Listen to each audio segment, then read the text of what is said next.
Halo semua, welcome back to my video. Perkenalkan, namaku Muhammad Iqbal Rawdadi Hakmi, asli Nunukan, Kalimantan Utara. Lahir pada tanggal 11 Desember tahun 2000. Sekarang aku berumur 19 tahun dan sekarang berpendidikan di Universitas Mula Warman. Oke, langsung ke inti video aja. Apa itu ERP?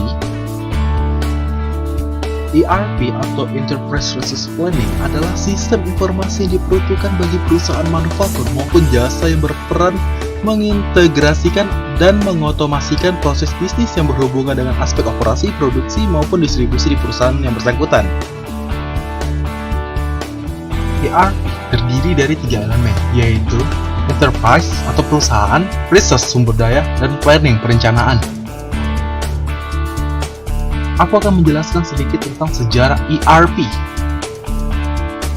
Teknologi ERP mulai dikembangkan pada tahun 1960, tapi masih berupa sebuah konsep. Keinginan perusahaan untuk meningkatkan data saing perusahaan sekaligus memaksimalkan sumber daya perusahaan.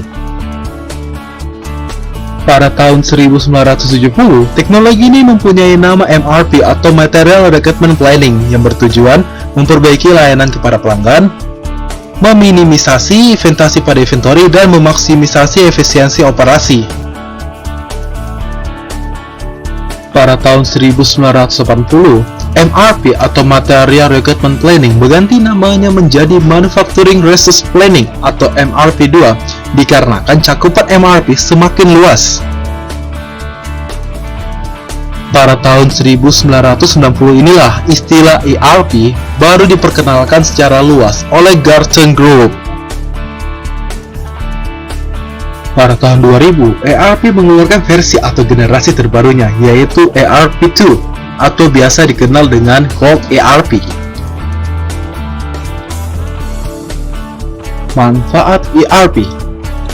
Yang pertama, untuk mengintegrasikan data keuangan sehingga top manajemen bisa melihat dan mengontrol kinerja keuangan perusahaan dengan lebih baik. Yang kedua, menstandarkan proses operasi melalui implementasi best practice sehingga terjadi peningkatan produktivitas, penurunan inefisiensi, dan peningkatan kualitas produk. Ketiga, menstandarkan data dan informasi melalui kesegeragaman pelaporan. Keempat, menawarkan sistem terintegrasi dalam perusahaan sehingga proses dan pengambilan keputusan dapat dilakukan lebih efektif dan lebih efisien. Kelebihan ERP. Yang pertama, biaya manajemen dan biaya operasional berkurang. Kedua, bisnis dan akurasi data terintegrasi dengan baik. Ketiga, sebagai pendukung dan pengambilan keputusan. Keempat, penyempurnaan kolaborasi. Kekurangan ERP. Yang pertama, adanya keterbatasan pemilihan pada perangkat lunak sistem ERP. Kedua, sistem ERP mempunyai harga yang sangat mahal. Ketiga, sulit untuk beradaptasi dalam suatu bisnis atau organisasi. Keempat, terlalu lengkap dibandingkan dengan apa yang diperlukan oleh pelanggan. Kelima, bergantungan pada satu vendor tertentu. Sistem ERP sama seperti sistem informasi pada umumnya yang memiliki beberapa komponen seperti hardware, software, database, information, process, and people. Semua komponen dalam ERP harus bekerja sama untuk bisa melakukan sebuah sistem dengan baik, seperti gambar di sebelah saya yang merupakan sebuah komponen ERP yang saling berhubungan satu sama lain.